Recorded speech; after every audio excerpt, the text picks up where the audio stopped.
A strong hold over current affairs is your way to succeed in the UPSC Civil Services examination. Brace yourself and get detailed coverage of relevant news both nationally and internationally. With the monthly current affairs revision program starting from 26th October at 5 p.m. Enroll today and elevate your current affairs knowledge with comprehensive coverage of current affairs compiled through relevant sources such as the Hindu Indian Express, Economic Times, PIB Yojana, and others. Expert support and personalized mentoring. Comprehensive assessment through MCQs and mains-oriented questions.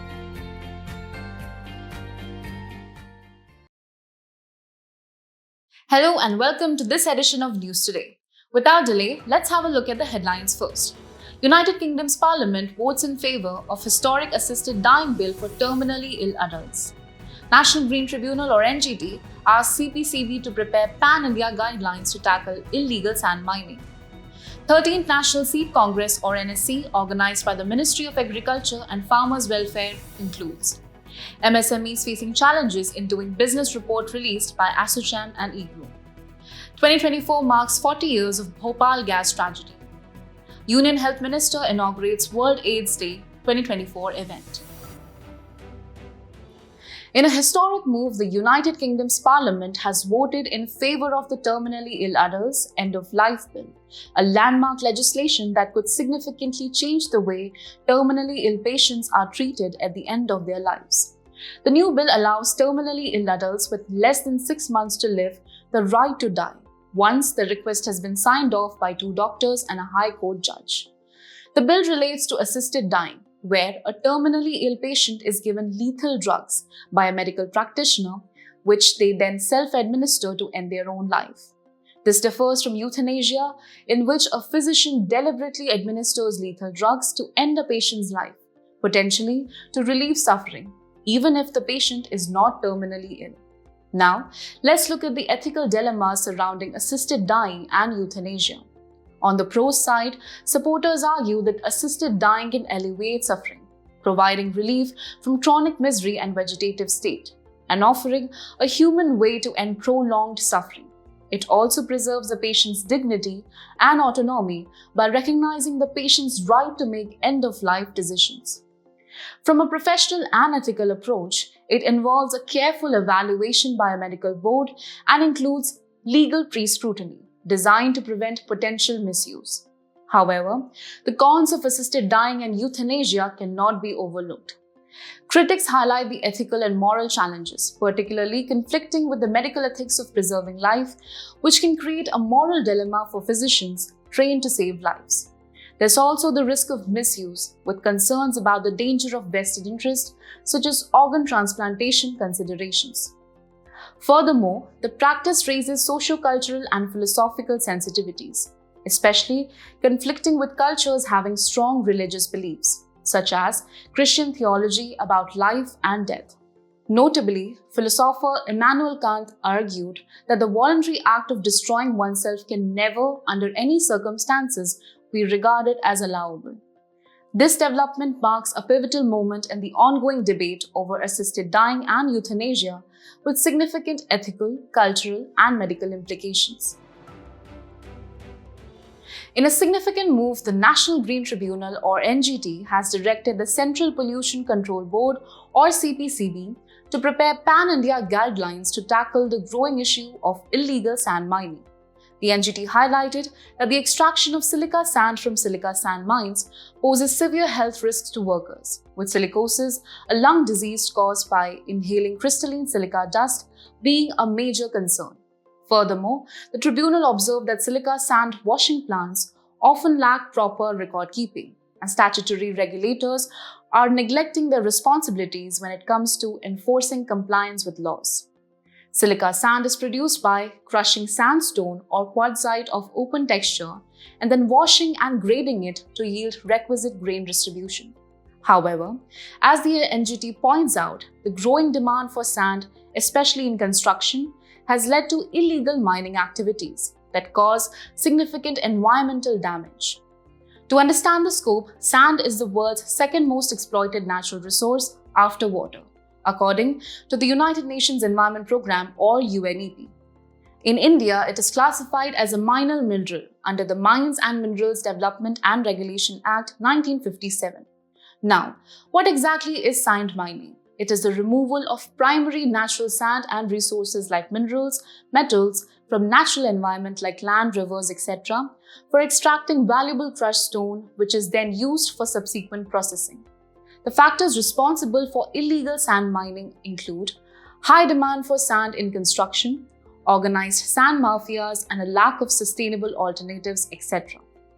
This practice has a range of serious consequences. It leads to flooding and sedimentation, alters river courses, and results in the loss of fertile land and infrastructure damage. It also depletes groundwater levels, affecting local water supplies like wells, causing water scarcity.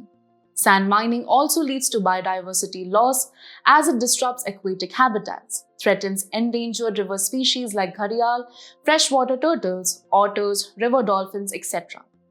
To combat these issues, various steps have been taken.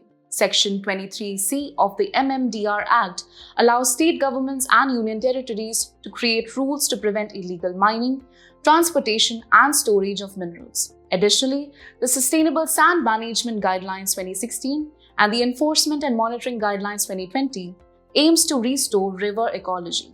The Sand Mining Framework 2018 encourages alternatives like manufactured sand and sand from overburden of coal mines.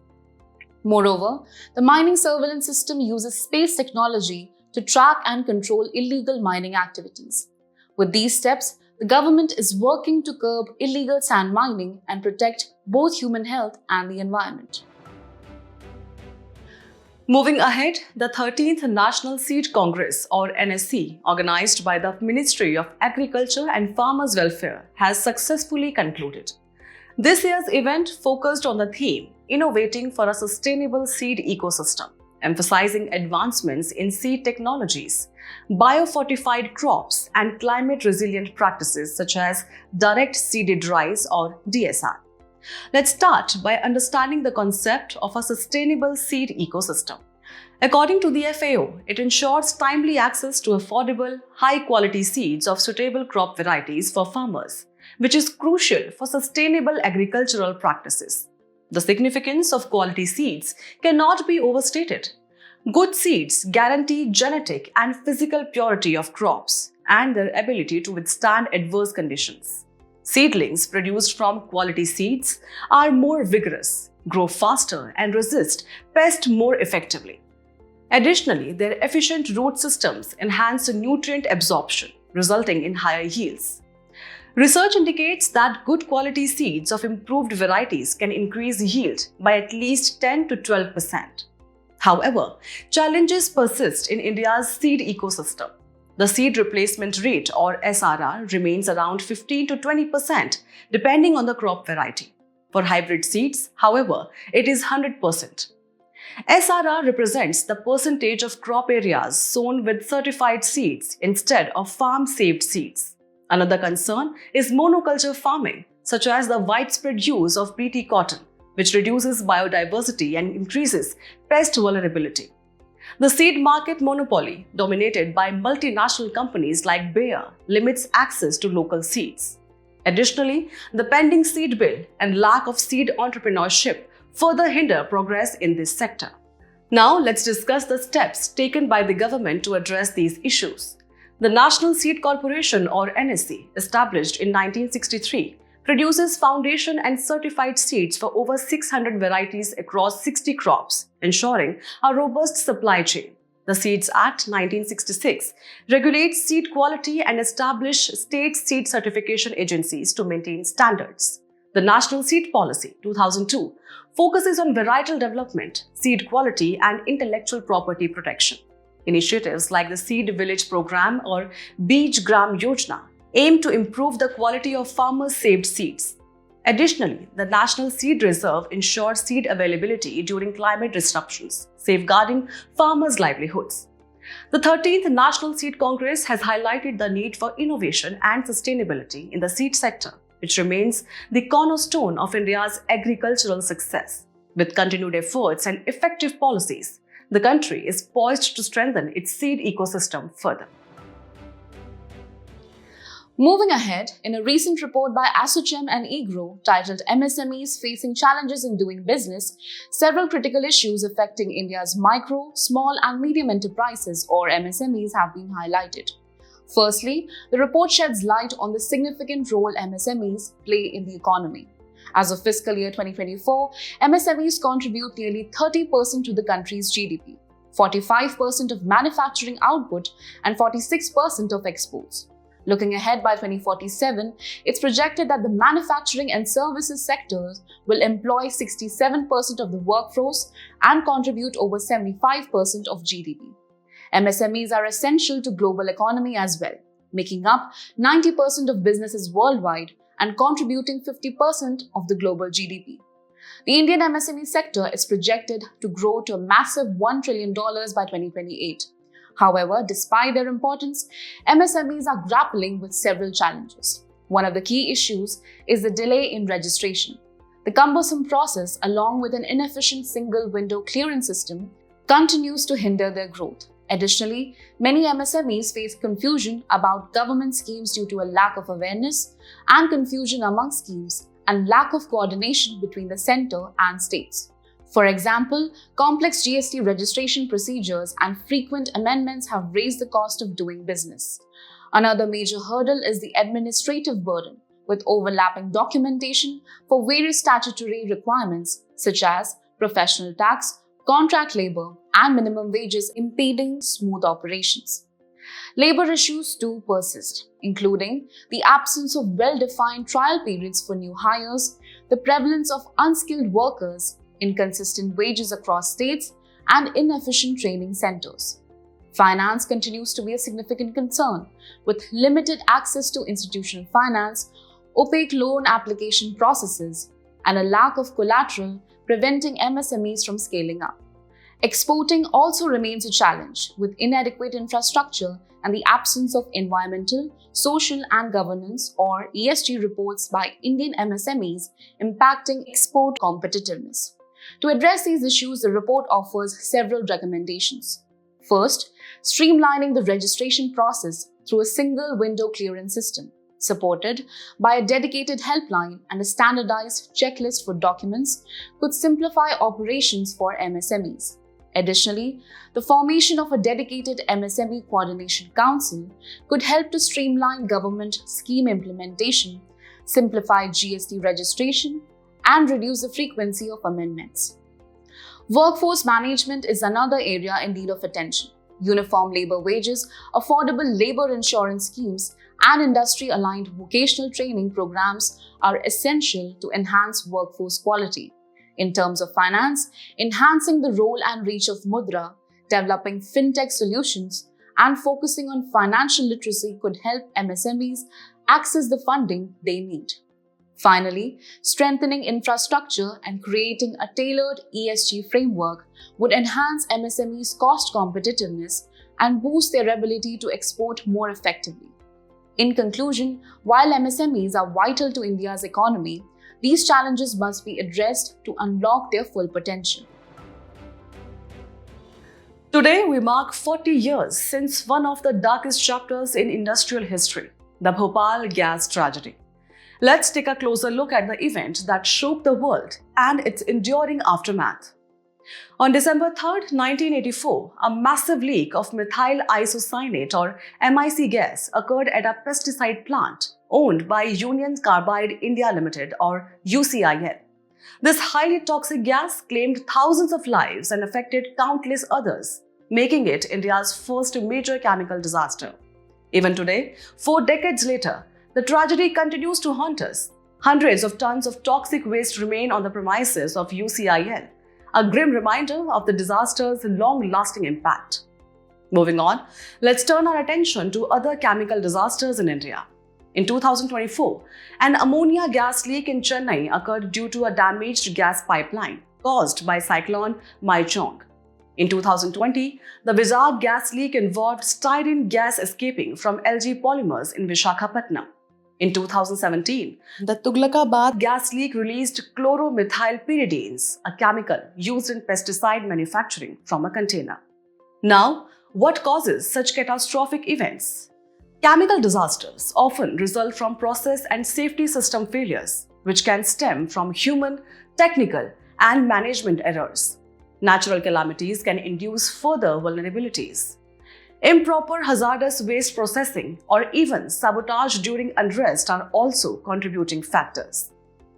The impact of these disasters is far-reaching.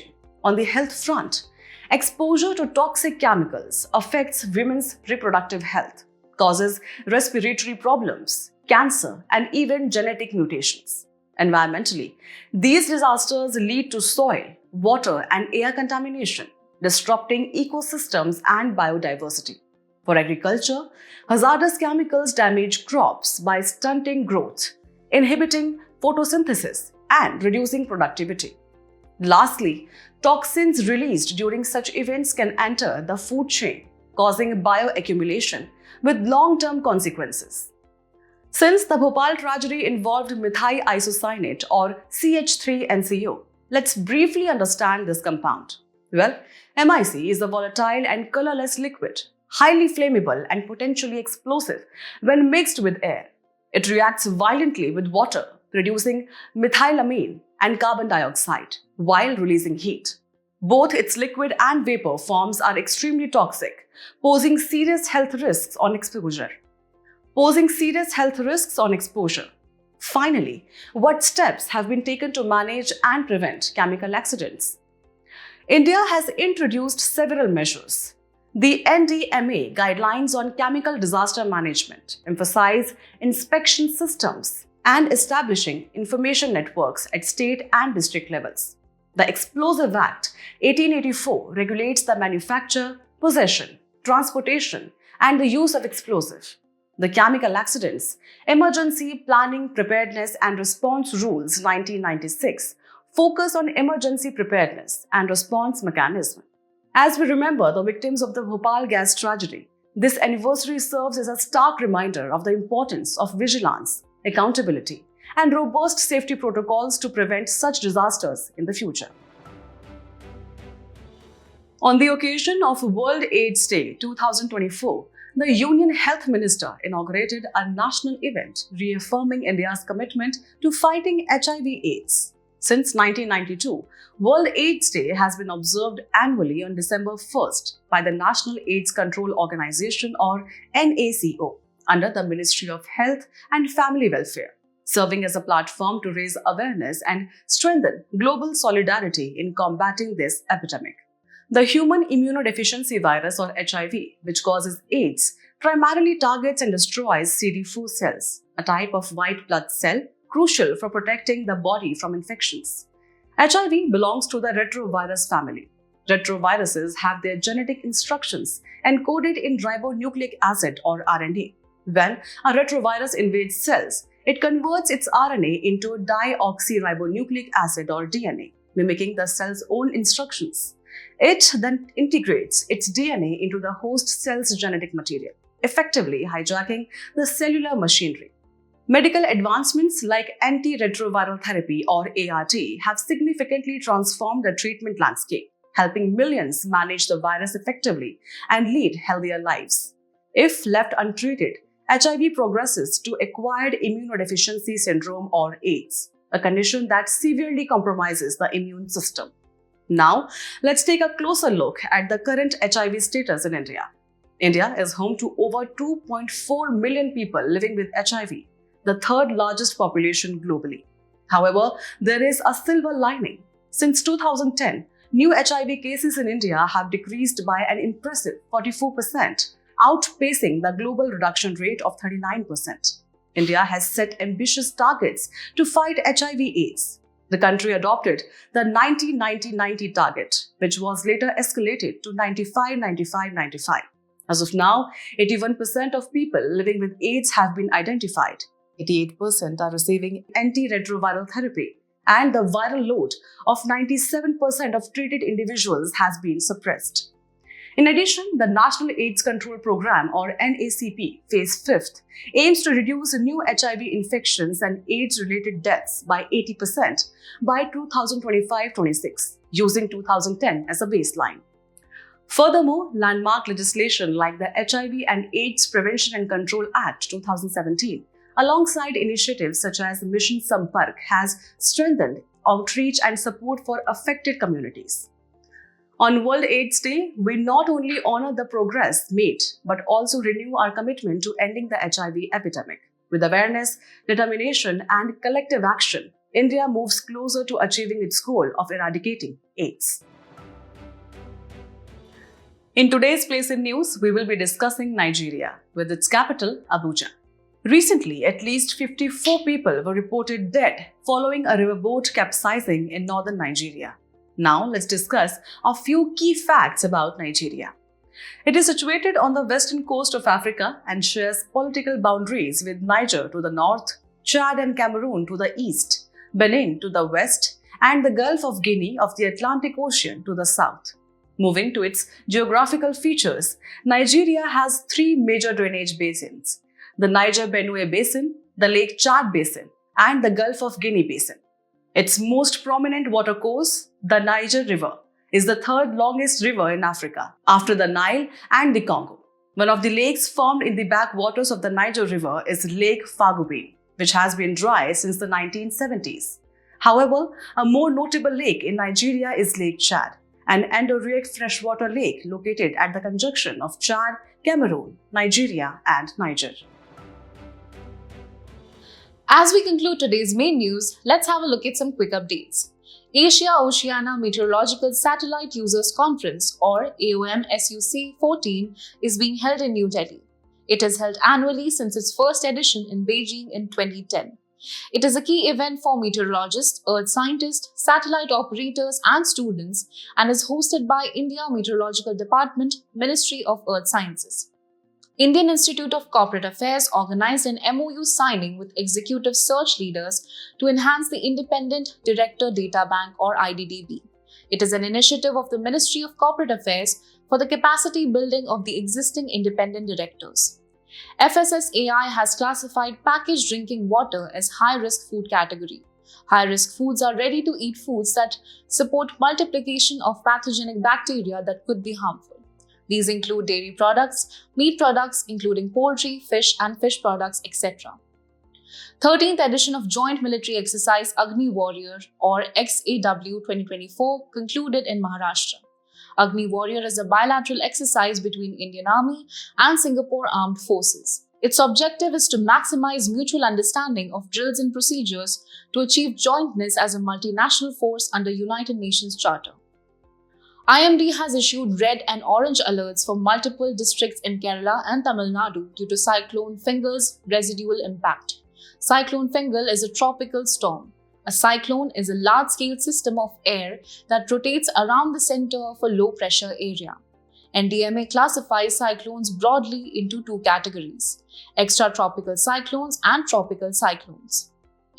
The emerging concept and construction of sponge cities is an effective approach to solving urban floods. A sponge city refers to sustainable urban development including flood control, water conservation, water quality improvement, and natural ecosystem protection. For example, green roofs, constructed wetlands, increased tree cover, etc. Government has approved 9 Global One-Stop Centers or OSCs for Indian women in distress. The aim is to provide comprehensive assistance to women in vulnerable situations, addressing their immediate needs and offering critical support. They include 7 OSCs with provision of shelter homes and 2 OSCs without shelter homes. A new global report on infection prevention and control or IPC by the World Health Organization shows that there has been slow progress in addressing critical gaps to prevent healthcare-associated infections. 71% of countries now have an active IPC program, and just 6% met all of the WHO IPC minimum requirements in 2023-2024. Before we sign off, let's challenge your understanding in today's installment of Test Your Learning.